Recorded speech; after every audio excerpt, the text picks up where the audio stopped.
ధైర్యం మీకుందా, దమ్ముందా అని అడుగుతున్నా. ఇలా సిగ్గు లేకుండా ప్రతి ఒక్కరితో ప్రజల్ని ఎలా మోసం చేసావో ఈరోజు మహిళలందరూ కూడా తెలుసుకున్నారు. మీరు ఒక్కొక్కరు గడప గడపకి వెళ్ళండి, తెలుస్తుంది. గన్మ్యాన్లు లేకుండా మహిళలు కానీ ప్రజలు కానీ మిమ్మల్ని ఎంత గౌరవిస్తారు, మీరు ఏమాత్రం చెప్పిన వాగ్దానాలు చేస్తారో మీకు అర్థమవుతుంది. కానీ ఆ ధైర్యం లేదు. ఎంతసేపు జగన్ గారి మీద వ్యక్తిత్వ హననం చేయటం, వైఎస్ఆర్సీపీ నాయకుల్ని బూతులు తిట్టడం తప్ప మీకు మరో కార్యక్రమం చేత కాదనేది మరోసారి కూడా ప్రూవ్ అవుతుంది. ఎందుకంటే ఈరోజు మహిళల విషయంలో మీరు చూస్తే జగన్మోహన్ రెడ్డి గారు అగ్రస్థానం ఇచ్చారు. ఇంట్లో మగవాడితో సమానంగా మహిళకి గౌరవాన్ని పెంచాలి, ఆర్థికంగా వాళ్ళు బలపడాలి అని చెప్పి ఇళ్ల పట్టాలు 31 లక్షల ఇళ్ల పట్టాలు వాళ్ళ పేరు మీద ఇవ్వటం జరిగింది. ఆ తర్వాత దాదాపుగా 10 లక్షలకు పైగా ఇళ్లు పూర్తి చేసి ఇవ్వటం జరిగింది. అమ్మఒడి కింద బిడ్డలకి ఏ విధంగా చదువుకు పంపిస్తే 15,000 ఇవ్వటం జరిగింది. ఆసరా ఇచ్చారు, చేయూత ఇచ్చారు, జగనన్న తోడు ఇచ్చారు, చేదోడు ఇచ్చారు. ఇవి కాకుండా కాపు నేస్తం ఇచ్చారు.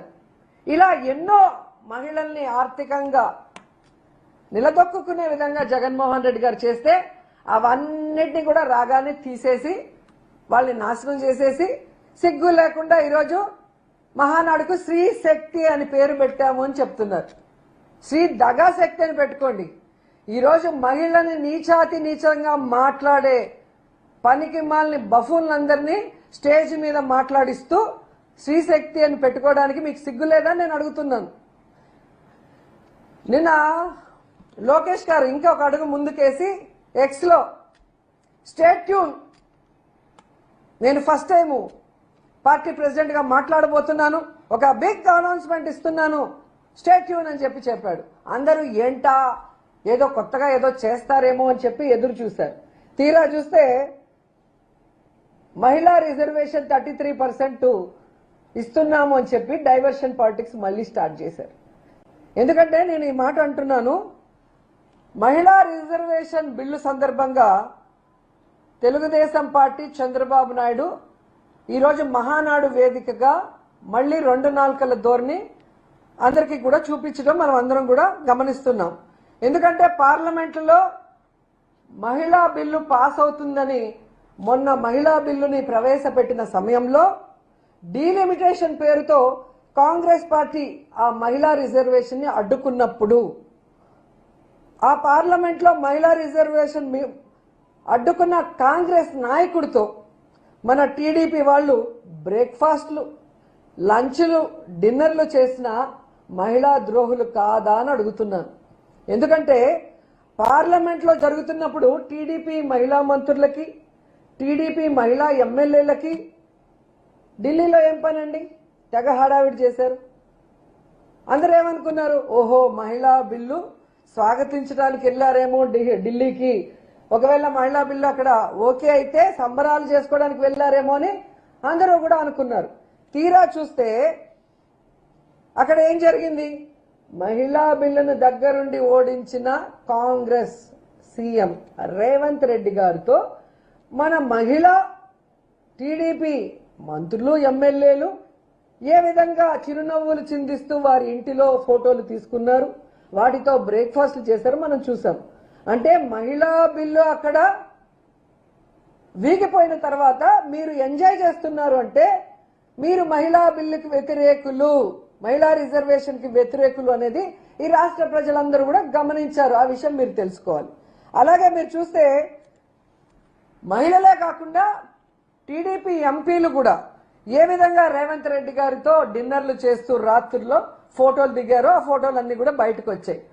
అంటే వీరు ఏ విధంగా మహిళా రిజర్వేషన్ బిల్లుకి సపోర్టివ్ గా ఉన్నారని ప్రజలు నమ్ముతారని ఈరోజు మహానాడులో మళ్ళీ అబద్ధం చెప్తున్నారని నేను అడుగుతున్నాను.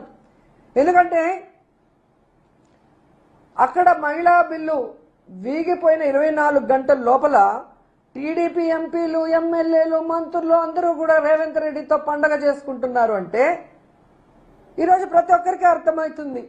ఆనాడే జగనన్న చెప్పాడు, కాంగ్రెస్ పార్టీతో టీడీపీకి హాట్ లైన్ బంధం ఉంది. పొద్దున బ్రేక్ఫాస్ట్ బీజేపీతో చేస్తే రాత్రి డిన్నర్లు కాంగ్రెస్ తో చేస్తారు ఈ తెలుగుదేశం వాళ్ళు. సిగ్గులేని రాజకీయాలు చేస్తున్న చంద్రబాబు నాయుడు గురించి తెలుసుకోండి అని జగన్ సార్ చాలా సార్లు చెప్పారు. అది ఈరోజు మరొకసారి ఈ మహిళా బిల్లు విషయంలో బయటపడింది. లేదు అని మీరంటే ఈరోజు చంద్రబాబు నాయుడు సూటిగా చెప్తున్నాను, జగన్మోహన్ రెడ్డి గారు 2023లోనే 2023లోనే వైఎస్ఆర్ కాంగ్రెస్ పార్టీ తరఫున అసెంబ్లీలో మహిళా బిల్లుకి తీర్మానం చేశారు. పార్లమెంటులో దాన్ని వాళ్ళు పెట్టినా పెట్టకపోయినా ఆయన ఏం చేశారు, 33% కాకుండా దాదాపుగా 50% వరకు జడ్పీ చైర్మన్లు కానీ, మేయర్లు కానీ, మున్సిపల్ చైర్మన్లు కానీ, ఎంపీపీలు కానీ ఏ విధంగా మహిళలకు ఇచ్చి ఆశీర్వదించారో అందరూ కూడా గమనించారు. ఎందుకంటే కేంద్రం మొన్న చేసిన మహిళా బిల్లుకు మొట్టమొదట సపోర్ట్ చేసిన వ్యక్తి అపోజిషన్ లో ఉన్నా కూడా జగనన్నే. ఎందుకంటే మహిళలకి ఒక అన్నలాగా, ఒక తమ్ముడిలాగా, ఒక తండ్రిలాగా ఎప్పుడూ అండగా ఉండే జగనన్న మహిళా బిల్లుకు కూడా సపోర్ట్ చేశారు. కానీ మీరు అక్కడేమో సపోర్ట్ చేయకుండా కాంగ్రెస్ తో విందులు వినోదాలు చేసుకొని ఇక్కడ తూతూ మంత్రంగా మహానాడులో నోటి మాటలు చెప్తున్నారు. మీకు దమ్ముంటే మహానాడులో తీర్మానం చేయండి, మహిళా బిల్లుకు మేము సపోర్ట్ చేస్తున్నాం, మహిళా బిల్లు పెట్టకపోతే మా మీద ఆధారపడిన కేంద్ర ప్రభుత్వాన్ని కూలదోస్తాం అని తీర్మానం చేసి పంపే దమ్ము ధైర్యం మీకు ఉందా అని అడుగుతున్నా. ఇక తొందరలో ఎలాగో మహిళా బిల్లు ఓకే అయిపోతుంది, 2029కి మహిళా బిల్లు వచ్చేస్తుంది ఎన్నికల లోపల అని తెలుసుకొని ఈ రోజు నువ్వు డ్రామాలు ఆడుతున్నావు. కానీ మహిళా బిల్లుకు ఓటేయాల్సిన సమయంలో ఎందుకు ఓటేయకుండా దొంగ ఆటలాడారో తెలుగుదేశం పార్టీ, జనసేన చెప్పాల్సిన బాధ్యత ఉంది. దొంగాట ఆడిన కాంగ్రెస్ తో జతగట్టి విందులు వినోదాలు ఎందుకు చేశారో చెప్పాల్సిన బాధ్యత చంద్రబాబు నాయుడుకి, పవన్ కళ్యాణ్కు ఉంది. అలా కాకుండా ఈరోజు కేవలం పచ్చ ఛానల్లో ప్రజల్ని మోసం చేయడానికి మీరు మాటలు చెప్తే ఎవరు కూడా నమ్మే పరిస్థితిలో లేరు అన్న విషయాన్ని మరొకసారి తెలుసుకోవాలి. అలాగే ఈరోజు ఎంత సిగ్గుచేటంటే నెత్తి మీద రూపాయి పెడితే పావలాకు కూడా అమ్ముడు పోని వాళ్ళు కూడా జగన్మోహన్ రెడ్డి గారి గురించి చాలా నీచంగా మాట్లాడుతున్నారు. సైకో సైకో సైకో అని. అసలు సైకో పార్టీ ఎవరిదండి? తెలుగుదేశం పార్టీ కాదా? గత 2 ఏళ్లలో సైకో పాలనతో జనాల్ని పీడించింది మీరు కాదా చంద్రబాబు నాయుడు? ఆనాడు ఎన్టీఆర్కి బట్టలు ఇప్పించి ఈనాడులో కార్టూన్లు వేయించిన సైకో మీరు కాదా?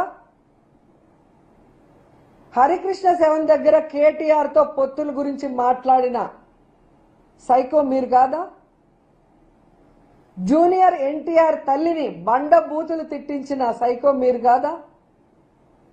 పవన్ కళ్యాణ్ గారి తల్లిని బూతులు తిట్టించిన సైకో మీ కొడుకు కాదా?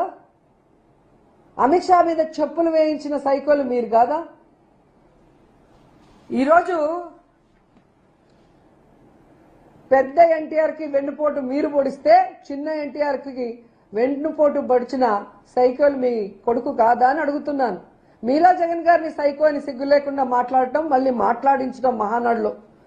ఎందుకంటే మీరు ప్రజలకు చేస్తామన్న సంక్షేమము అభివృద్ధి చేయలేదు, జగనన్న ఇస్తున్నవి ఇవ్వలేదు, ప్రజల్లో వ్యతిరేకత వస్తుంది. కాబట్టి ఏ విధంగా రెడ్ బుక్ రాజ్యాంగంతో డైవర్షన్ పాలిటిక్స్ తో కాలం గడుపుతున్నారనేది అందరికీ అర్థమవుతుంది. ఎందుకంటే ఈరోజు శ్రీహరి గారిని ఏ విధంగా తీసుకెళ్లారు, ఈరోజు కేఎన్ఆర్ గారిని, జగన్ గారి పిఏగా ఉన్న వ్యక్తిని కూడా తీసుకెళ్లి మీరు డైవర్షన్ పాలిటిక్స్ చేయటం, మీ చేతగానితనానికి, మీ ఫెయిల్యూర్స్ ని కప్పిపుచ్చుకోవడానికి జగన్ గారిని, వైఎస్ఆర్సీపీని టార్గెట్ చేయడమే కాకుండా ఆఖరికి కొమ్మినేని గారు నవ్వారు అని కూడా కేసు పెట్టి జైల్లో పెట్టారు. ఇది ఎక్కడైనా ఇది వింటుందా? అలా గనక కేసులు పెట్టుకుంటూ పోతే తెలుగుదేశం జనసేన పార్టీలో మీతో పవన్ కళ్యాణ్తో సహా అందరూ జైల్లోనే ఉండాలి. మీరు మాట్లాడినంత నీచంగా, మీరు మాట్లాడినన్ని అబద్ధాలు, మీరు చేసినన్ని మోసాలు ఎవరు కూడా చేసి ఉండరు. కానీ కక్ష సాధింపుతో ఈరోజు కేఎన్ఆర్ అని కూడా ఈ సందర్భంగా తెలియజేసుకుంటున్నా. ఎందుకంటే ఈ రాష్ట్రంలో లా అండ్ ఆర్డర్ లేకుండా పోలీసుల్ని మీ చేతుల్లో పెట్టుకొని ఈరోజు మహిళలకి రక్షణ లేకుండా చేసి కేవలం వైఎస్ఆర్ కాంగ్రెస్ పార్టీ వాళ్ళని టార్గెట్ చేసి కేసులు పెట్టడం, వాళ్ళని కొట్టినా చంపినా కేసులు లేకుండా చేయటం, దీనికి పోలీసు వ్యవస్థని వాడుకుంటూ దేశంలోనే పోలీసు ర్యాంకింగ్ లో దిగజారిపోయింది. ఈరోజు హింసల్లో, దాడుల్లో, దోపిడీల్లో, అబద్ధపు ప్రచారాల్లో తెలుగుదేశం పార్టీ ఫస్ట్ ఉందన్న విషయం అందరూ కూడా చెప్తున్నారు. సర్వేల్లోనే తెలుస్తుంది. ఇంకైనా సిగ్గు తెచ్చుకొని రాబోయే 3 సంవత్సరాల్లో అయినా ప్రజలకు ఇచ్చిన హామీలను నెరవేరుస్తూ అభివృద్ధి చేస్తూ ముఖ్యంగా మహిళలకి రక్షణ కల్పించండి అని కోరుకుంటున్నా. శ్రీశక్తి అని పేరు పెట్టుకోవటం కాదు. మనని కన్న మన తల్లికి గౌరవించినట్టే ఈ రాష్ట్రంలో ప్రతి మహిళని గౌరవించి మహిళా సాధికారత దిశగా మీరు అడుగులు వెయ్యాలి. అవి వదిలేసి మీరు ముగ్గురిని కనండి 30,000 ఇస్తా, వాళ్ళకి నలుగురిని కనండి 40 ఇస్తానని పిచ్చి మాటలు, దిగజారుడు మాటలు మాట్లాడదు. పేదవాడేమో ముగ్గురిని గనాలంట, నలుగురిని గనాలంట. నువ్వేమో లింగులిట్టుకని ఒకడిని గంటావు, నీ కొడుకు లింగులిట్టుకని ఒకడు గంటాడు. డబ్బున్న మీరేమో రెండో వాళ్ళని గనరు, డబ్బు లేని వాళ్ళు 3, 4 గనాలా? 30,000తో వాళ్ళ జీవితం అంతా కూడా వాడి తిండికి, వాడి బట్టలకి, వాడి చదువుకి, వాడికి ఒళ్ళు బాగాలేకపోతే వైద్యానికి అన్నిటికీ సరిపోతుందా? అమ్మఒడి ఇవ్వు, ఫీజు రియంబర్స్మెంట్ ఇవ్వు, స్కూల్లో ఇంగ్లీష్ మీడియం తీస్తావు, ట్యాబులు తీసేస్తావు, సిబిఎస్ఈ సిలబస్ తీసేస్తావు, ఐబీఎస్ తీసేస్తావు, ప్రైవేటు స్కూల్స్కి పోవాలన్నా, ప్రైవేట్ కాలేజీకి పోవాలన్నా పేదవాడికి ఎలా కుదురుతుంది? ఆరోగ్యశ్రీ తీసేస్తావు, హాస్పిటల్లో మందులు ఉండవు, మాత్రలు ఉండవు, ఇంజక్షన్లు ఉండవు. పోయి ప్రైవేటు ఆసుపత్రిలో పోతే ఎక్కడికి సరిపోతాయి 30,000, 40,000? మీకైనా తల తిరుగుతుందా లేదా చిన్న మెదడు చితికిపోయిందా? ఒక సీఎంగా మీరు చేయాల్సిన వెల్ఫేర్ డెవలప్మెంట్ చేయకుండా పనికిమాల సలహాలు ఈరోజు ఆడవాళ్ళకి ఇస్తున్నావు. ఆడవాళ్ళు ఎంతమందిని కనాలి అనేది వాళ్ళ ఇష్టము. నువ్వెవరు చెప్పడానికి? కనీసం ఈరోజు రాష్ట్రంలో కడుపు నిండా అన్నం తినలేని పరిస్థితి. నిత్యావసర వస్తువుల ధరలు ఎలా పెరిగిపోతున్నాయి? పెట్రోల్ డీజిల్ ధరలు ఇప్పుడు మళ్ళీ పెంచావు, ఇప్పుడు మళ్ళీ నిత్యావసర ధరలు పెరిగిపోతాయి. ఒక పక్క రైతులకు మద్దతు ధర లేదు, కానీ కొనాలి అంటే ప్రజలకు మాత్రం ఎక్కడ ధరలు అందుబాటులో లేదు. జీతాలు పెంచవు, నిరుద్యోగులకు ఉద్యోగం ఇవ్వవు, నిరుద్యోగ భృతి ఇవ్వవు, ఏ వెల్ఫేర్ స్కీము డబ్బులు ఇవ్వవు. ఏ విధంగా వాళ్ళు బతకాలి? ఒకరుంటేనే కష్టపడుతుంటే ముగ్గురిని కనండి, నలుగురిని కనండి అని చేతకాని మాటలు మాట్లాడుతున్నారు. నువ్వే అంటే నీ కొడుకు ఇంకా చేతకాని మాటలు. రైమింగ్ కోసం ట్రై చేస్తాడు. జగన్మోహన్ రెడ్డి గారు 10th క్లాస్ పేపర్లని ఎత్తుకుపోయాడంట.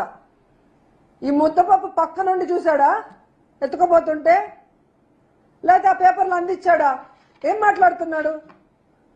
ఆల్రెడీ ఇలా మాట్లాడిన దానికి గతంలో జగన్మోహన్ రెడ్డి గారు మీకు దిమ్మ తిరిగిపోయేలాగా ఎక్కడ చదివాడు, ఎంత మెరిట్తో పాస్ అయ్యాడు అనేది స్పష్టంగా చెప్పారు. రికార్డెడ్ గా అసెంబ్లీలో ఉంది. కావాలంటే మరోసారి చదువుకోమను. స్టాన్ఫర్డ్ లో చదివాను అంటాడు కదా, నిజంగా చదువొచ్చుంటే మీ కొడుక్కి చదువుకోమను. అసెంబ్లీ రికార్డులో ఉంది కదా, అసెంబ్లీ మీ చేతిలోనే ఉంది కదా. లోకేష్ గారు రైమింగ్ కోసం మహానాడులో చవకబారు మాటలు మాట్లాడటం కాదు. మీకు దమ్ము ధైర్యం ఉంటే మీ చదువు గురించి, మీ సంస్కారం గురించి కోలా కృష్ణమోహన్ గారు చెప్పిన నిజాల్ని ఆ మహానాడులో డిజిటల్ స్క్రీన్ మీద ప్లే చేసే ధైర్యం మీకుందా, దమ్ముందా అని అడుగుతున్నా. అది మీరు వేయండి. వేస్తే రాష్ట్ర ప్రజలందరికీ తెలుస్తుంది మీ చదువు, మీ సంస్కారం, మీరేంటి అనేది అందరికీ తెలుస్తుంది.